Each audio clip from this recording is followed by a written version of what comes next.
My name is Gigi. World Prophecy. June 20, 2019, prophet prophesied in a nation in Lebanon.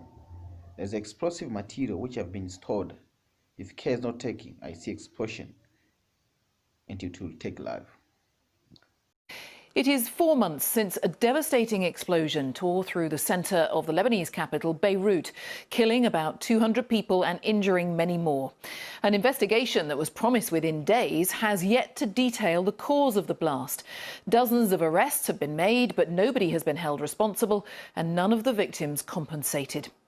The epicentre was Beirut port, where the country's only cruise ship, the Orient Queen, was docked. From there, our Middle East correspondent Quentin Somerville sent this report. Lebanon is living in a state of aftermath. A country turned on its head. This was its only cruise ship, the Orient Queen. 4 months ago, it took the full force of the explosion at the port. Only the crew was on board. They watched as a warehouse fire took hold, not knowing what was to come.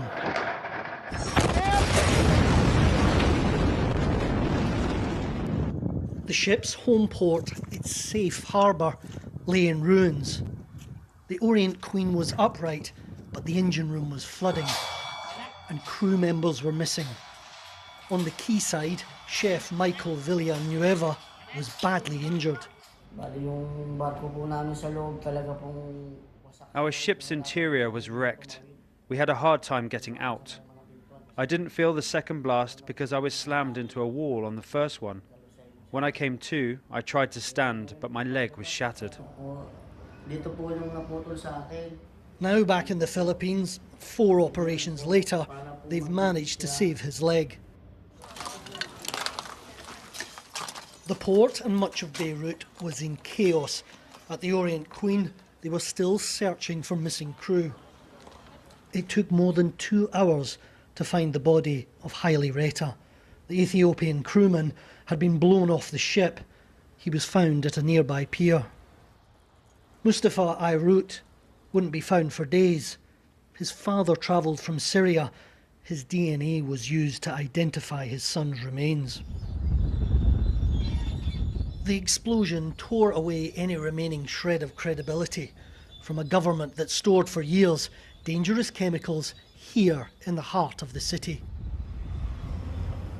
It's too much for the brain to accept and for the heart to even handle.